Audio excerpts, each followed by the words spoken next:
Gente, boa noite. Vamos, por alguns instantes, esquecer um pouquinho o mundo lá fora, os nossos problemas e aflições, para que a gente possa concentrar nesse instante, no momento que estamos vivendo. Que a luz do Senhor possa iluminar a todos os corações. Que possamos ser inspirados nessa noite.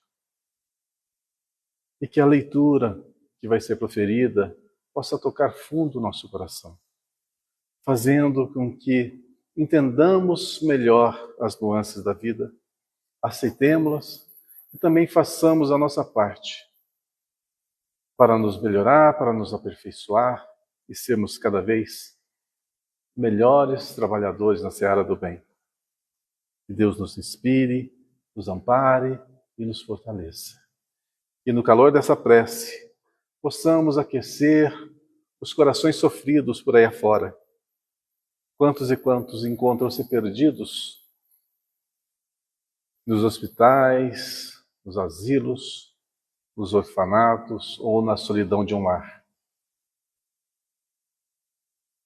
Que essas vibrações de paz e de amor possam alcançar a todos aqueles que nesse instante estão pedindo ao alto um lenitivo, um alívio, uma luz, um entendimento para as suas mazelas, para as suas dores. Que o consolo possa chegar a partir da prece que haveremos de proferir e que, de verdade, toque profundamente todos os corações. Não percas a tua fé entre as sombras do mundo. Mesmo que seus pés estejam sangrando, segue para frente erguendo-a para o luz celeste acima de ti mesmo. Crê e trabalha, esforça-te no bem e espera com paciência. Tudo passa, tudo se renova na terra, mas o que vem do céu permanecerá. De todos os infelizes, os mais desditosos são aqueles que perderam a confiança em Deus e em si mesmos, pois o maior infortúnio é sofrer a privação da fé e prosseguir vivendo.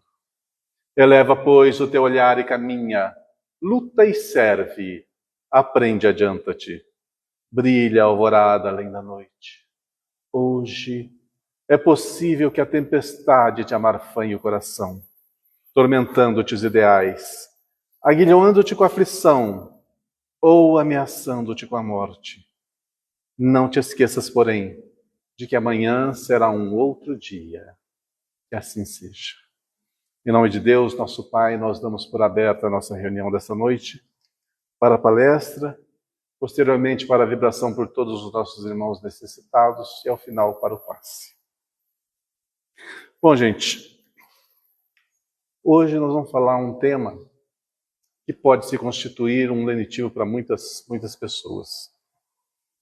Já é sabido que cada palestra que eu profiro aqui no centro, ela é baseada em algum livro do Chico Xavier. Nós estamos falando em sequência. Nós estamos no 62º livro, que é de autoria do espírito Meimei,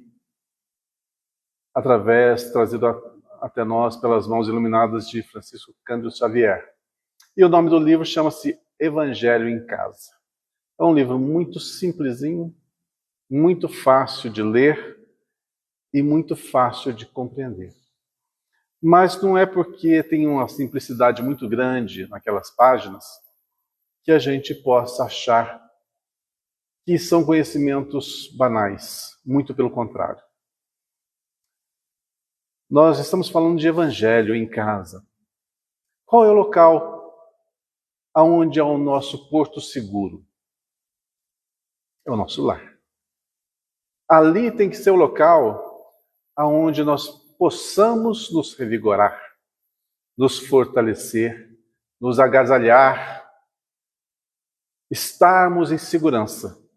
E para que isso se dê, é necessário que o lar esteja em equilíbrio. E como que o lar se desequilibra? a partir dos nossos pensamentos, de nossas ações. A doutrina espírita tem o condão de trazer a responsabilidade de todos os atos, de todos os acontecimentos da nossa vida para nós mesmos. Ela não nos faz de coitados. Ela não passa a mão na cabeça de cada um de nós, dizendo: nossa, sois infelizes, sois marginalizados, preteridos pelo alto, tudo de errado acontece convosco. Não, de forma alguma. Tudo, nós bem sabemos, através do conhecimento doutrinário, que tudo que acontece conosco é gerado pelas nossas próprias ações, quando não dos nossos simples pensamentos. Quando nós pensamos mal, nós estamos construindo o nosso universo à volta. Se o nosso pensamento é deletério, se o nosso pensamento é doentio, como será tudo que está à nossa volta? Como contaminaremos as pessoas que estão ao nosso lado? Se somos pessimistas, o que estaremos doando ao semelhante? Se somos aquelas pessoas que adoram ver catástrofes e comentar sobre tais, e julgar ainda a cada um dos semelhantes, como que está se constituindo o mundo à nossa volta? E quando as consequências advêm, a gente fala que Deus é injusto. Não, não existe injustiça. Aliás, existe uma justiça muito grande, e uma facilidade muito grande de sermos felizes. Há um paradoxo aí, porque a maioria das pessoas se julgam infelizes. Por acontecimento A, por acontecimento B, porque não tem isso, porque não tem aquilo. Mas tudo que nós precisamos para sermos felizes, nós temos. Só não temos uma coisinha: vontade de ser felizes. É muito mais fácil nós nos abrigarmos no vitimismo, para que outros façam por nós aquilo que nos compete.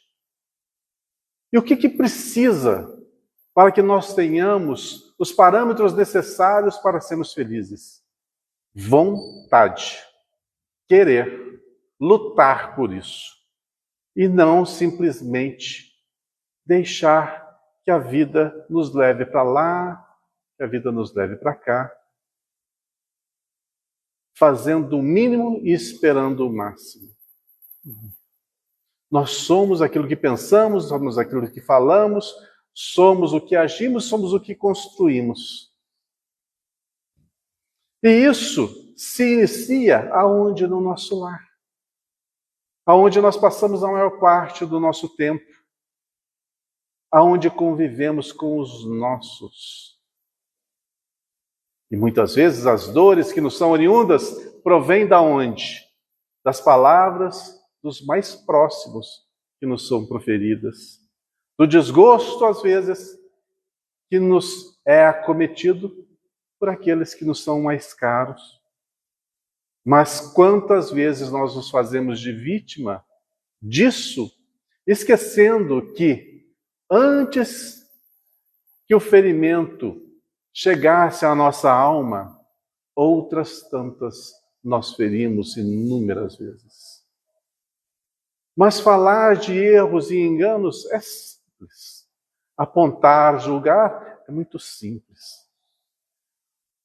Mas o que nós devemos fazer é justamente o contrário. Fazer o possível para sermos felizes, realizados.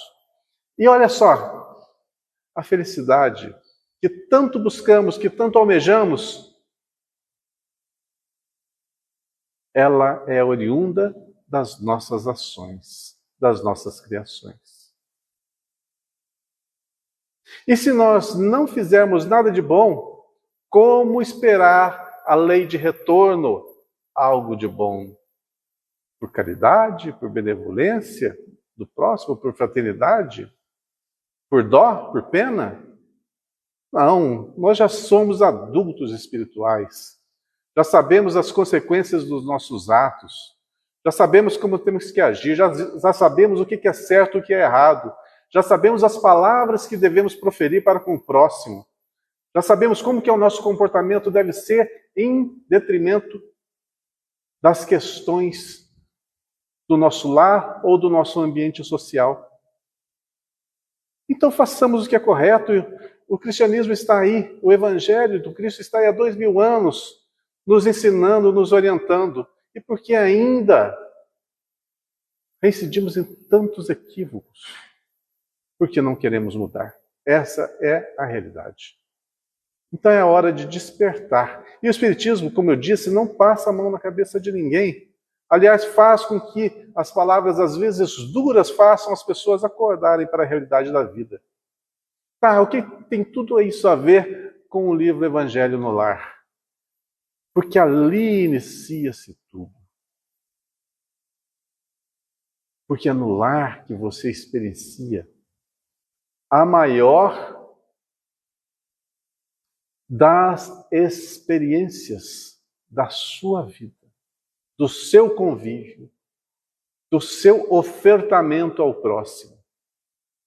E é um lugar onde deve haver paz, entendimento, reciprocidade e amor. E o Evangelho no Lar, o que se constitui? Simplesmente uma data, um dia que nós marcamos na semana para reunir aqueles que estão sob o mesmo teto, para reservar 15 a 20 minutinhos de um dia na semana para abrir o Evangelho, lê-lo, comentá-lo entre os seus. É levar a palavra do Cristo, é levar o amor para dentro de casa. E isso modifica? Modifica. Como? Pois bem, estudando o Espiritismo, nós sabemos que nós somos construtores, criadores do nosso destino. E nós influenciamos no próximo muito mais do que a gente imagina. Nós podemos fazer o próximo adoecer, como podemos fazer também o próximo se curar. Basta que queiramos. Podemos utilizar as nossas potências para o bem, ou podemos usar as nossas potências para o mal, como o nosso coração assim endereçar. E isso modifica? Sabemos que modifica. Mas a diferença, ou então a lei de ação e reação, diz que tudo aquilo que nós criamos retorna para nós. E o que é mais sábio fazer? Você criar o mal, que lhe retornará, ou criar o bem, que lhe retornará? Uma questão de inteligência. E se nós temos pontos a serem retificados ainda, que fazem com que as nossas más tendências venham à tona, corrijamos. E como corrigir? Basta querer, basta despertar. Portanto, é muito simples nós retornarmos à nossa sanidade, ao nosso conforto, à nossa paz interior. Basta querer. E o Evangelho no Lar nos ajuda e muito a isso. Porque nossa mente é fonte criadora. Se nós estamos diretamente ligados ao Cristo, ao Evangelho, às suas palavras, aos seus ensinamentos, e colocamos em prática, doamos amor, vamos receber o quê? Amor. Doamos harmonia, vamos receber o quê? Harmonia. Doamos saúde, vamos receber o quê? Saúde. E o que é que nós buscamos? Paz, amor, entendimento, concórdia. Então façamos a nossa parte, é simples assim. Não precisa que alguém vá à nossa casa e benza. Que leve alguém ali para tirar um espírito obsessor que porventura esteja ali presente, como tantos e tantos fantasiam. Basta que o nosso coração seja colocado à prova. Faça ele trabalhar. Ponha para fora as suas potências. Somos uma enorme potência. Confiem no Cristo. e façam a sua parte. É simples assim. Não precisa que outros façam aquilo que lhes compete. O Evangelho faz com que nós tenhamos contato com a potência que nós somos. Mas nossa potência está direcionada para o amor, para a caridade, para a fraternidade, para o entendimento. É essa potência que eu estou me referindo. Então tudo inicia-se ali. Tem uma historinha que está contida no livro que eu vou tentar repassar para vocês bem compreenderem. Um certo rei ia sair em viagem. Chama o seu filho e lhe confia uma enorme soma de dinheiro, uma quantia muito grande, e diz assim: eu vou lhe incumbir de construir uma enorme mansão. Na minha ausência, você vai ter toda a possibilidade, todo o dinheiro necessário para construir essa mansão. Ao retornar, você me dará as chaves dela, totalmente pronta. E assim partiu, e deixou vultosa quantidade de dinheiro com seu filho. Este, vendo as enormes possibilidades, pensou o seguinte: se eu economizar, vai me sobrar o dinheiro para outras coisas. Então, ao invés de comprar o melhor material, comprava um material inferior. E a quantidade que ele economizava, guardava, gastava nas balbúrdias, nos prazeres, em toda a sorte de divertimento. E assim foi construindo essa casa, não com uma alvenaria, mas sim com terra batida. E o dinheiro ia se consumindo em largas festas e desregramentos. Estava chegando a hora do retorno do seu pai, do rei. E quando esse chegou, o filho entregou-lhe a chave. Era uma tapera.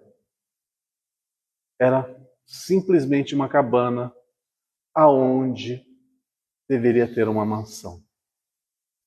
E o rei, ao receber a chave, disse ao filho: tome, este é o meu presente para você.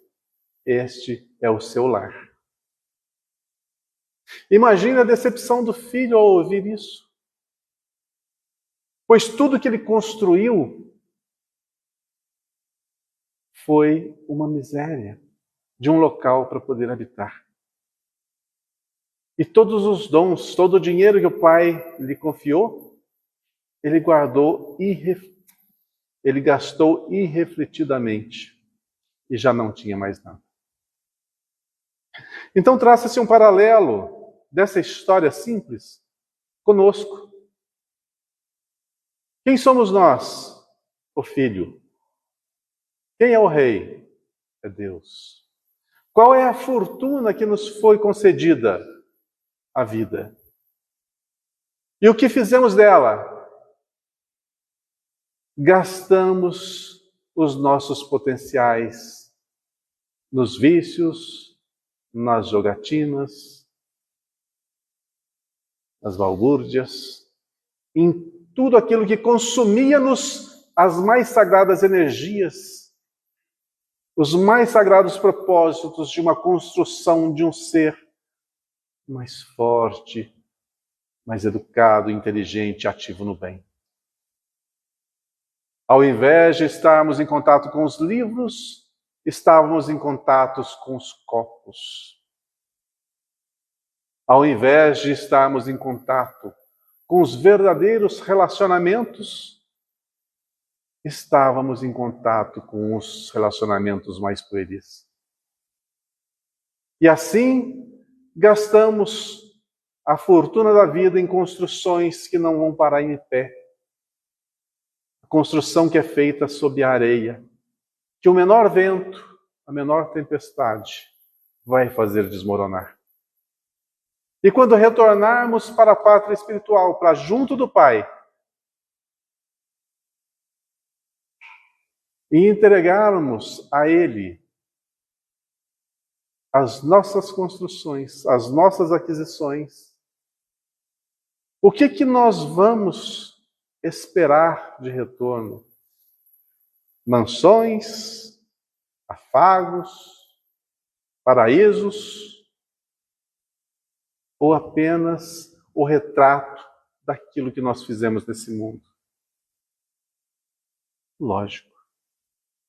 Nós somos aquilo que pensamos, aquilo que fazemos, como nos relacionamos. Não tem como mudar isso, essa realidade, a não ser que queiramos, a não ser que hajamos, a não ser que arregacemos as mangas e trabalhemos no nosso melhoramento. E como nos posicionar nessa situação? O Evangelho já nos diz. Não nos percamos nos torvelinhos, nos emaranhados que a vida pode nos fornecer, mas sim na simplicidade do sentimento, do amor, da fraternidade, da honestidade, da tolerância, do perdão. É muito simples. É muito simples. Ah, mas e as adversidades da vida? Fazem parte para o nosso crescimento. E as pessoas difíceis com que nós convivemos, são elas que nos treinam as habilidades da indulgência, do perdão, do afeto, do carinho. Porque se tudo fosse facilidade, que mérito teríamos? É necessário, sim, que hajamos do bem. E toda construção deve começar em nosso íntimo e depois exteriorizado para aqueles que estão à nossa volta, sob o nosso próprio lar. Vou deixar de filosofar um pouquinho e vou ser um pouco mais direto do que eu vou falar para vocês. Nós somos fonte criadora. Cada vez que nós pensamos, plasmamos os nossos pensamentos. E tudo que está à nossa volta, nossa roupa, nossos objetos, as paredes do lar, tudo é contaminado pelo nosso pensamento. Então imaginemos que no nosso lar, na nossa sala, nós apenas cultuemos pensamentos pornográficos, maliciosos, deturpadores. Tudo isso é criação que vai se impregnar no nosso ambiente. E com uma lei de retorno, tudo que vai e volta, essas energias vão estar ali impregnadas. E todas as pessoas que ali adentrarem vão sentir essas energias. Vão sentir esse mal-estar.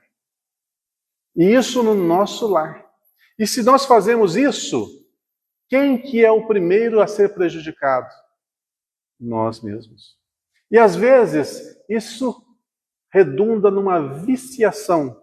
Você cria, aquilo se impregna no ambiente, retorna para nós e nós novamente voltamos a pensar, a agir e a fazer as mesmas coisas num ciclo vicioso. E nós somos obsediados pelos nossos próprios pensamentos. Agora imaginemos o contrário. Imaginemos que estejamos na sala da nossa casa e peguemos o Evangelho e falemos de amor, de respeito, de união e de paz. Tudo isso que nós estamos falando, pensando, está sendo exteriorizado e tudo que está à nossa volta está absorvendo essas energias. E, como eu disse, tudo que vai Então, aqueles que adentrarem o ambiente doméstico nosso vão receber o quê? Essas energias salutares. Vão se sentir bem no nosso ambiente. Isso todos podem notar. Às vezes vocês vão visitar a casa de determinada pessoa e falam, não estou me sentindo bem aqui. Por que será? Ou o contrário, nossa, me senti tão bem, tão confortado em tal ambiente. Por que será? Fruto da criação daqueles que estão ali embaixo, daquele teto. Então depende de nós, não depende de ninguém. A gente pensa, o alto vem aqui, vai fazer uma higienização na minha casa, vai fazer uma limpeza. Eles não são pagos para isso. Eles não são pagos para nada, aliás. Nem para serem babás nossos. Como a gente pensa. Não. São atraídos para nós, muitas vezes, por compaixão. De tanto que a gente erra, eles vêm e fazem algo para que nós possamos modificar. E geralmente, o que eles fazem para nós é meio doloroso.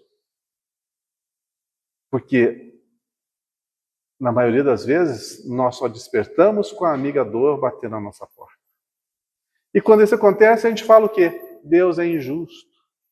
Olha só, não merecia estar sofrendo assim. Olha quanto desajuste. Por que Deus não dá um jeito nisso? Pois é, ainda somos muito vitimistas. Né? Passamos a mão na nossa própria cabeça, mas não fazemos a nossa reforma íntima para ver onde que estão os nossos equívocos, onde estão nossos ledos enganos. Vamos assumir para nós a responsabilidade da nossa vida, dos nossos atos, daquilo que nos acontece. E se queremos realmente mudar essa situação, peguemos o Evangelho. Um dia da semana específico, determinado horário, e sermos religiosamente catedráticos nisso. Nesse horário, nesse dia marcado, abramos o Evangelho, junto com os nossos, façamos uma pequena leitura, conversemos. Como eu disse, nós somos fonte criadora.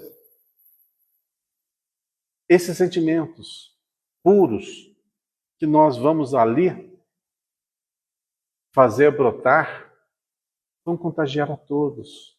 E tudo vai mudando. Aquela mudança tão esperada na nossa vida está apenas necessitando do nosso primeiro passo.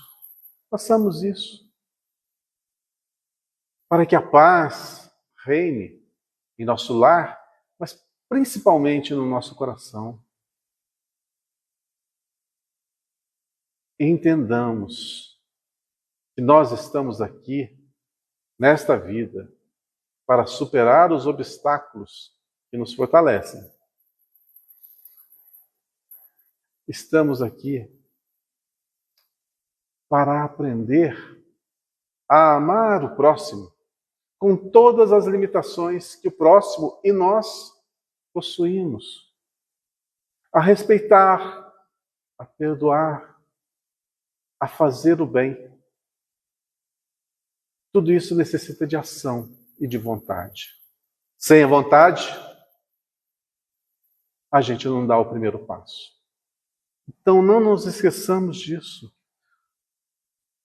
Meimei nos aconselha a que façamos no nosso lar esse momento de paz, de interação. É como se fosse uma luz que se acendesse na escuridão. Às vezes, gente, no nosso lar, estão convivendo conosco nossos irmãos que já partiram da vida física e ficam ali ainda, sem o entendimento, a perambular conosco no dia a dia, sofrendo e fazendo sofrer. E o Evangelho, muitas vezes, vai ser o leme, vai ser a luz que vai orientá-los nessa nova jornada. Evangelho quer dizer boa nova, boas notícias. Então, se queremos boas notícias na nossa vida e na vida daqueles que nos são caros, distribuamos aquilo que recebemos com tanta dificuldade, com tanta luta, com tanto desprendimento, com tanto sacrifício daqueles que nos precederam. Façamos a nossa parte. Não nos esqueçamos do que eu acho mais importante nessa palestra. Que tudo para mudar para melhor só depende de nós, de mais ninguém. Façamos a nossa parte e tudo modifica-se. Mas se nós não modificarmos, os passos vão ser lentos e a companheira dor muitas vezes vai nos visitar para que compreendamos que a vida não é a ilusão que nós criamos, mas a realidade do que está presente nas lições do Cristo. Que Deus nos abençoe, que Deus nos ilumine. Só lembrando, aqueles que tiverem um pouquinho de curiosidade para saber um pouquinho mais sobre o Evangelho do Lar, tem muitos livros falando sobre isso. E um deles é esse que eu me reportei, Evangelho em Casa, de Meimei. Tá? E para que tal se dê, não precisa de nada mais além do que um pouquinho de disciplina e de força de vontade. Que Deus inspire a cada um de nós e que esse possa ser um porto seguro na existência de cada um dos nossos irmãos. Que Deus nos abençoe.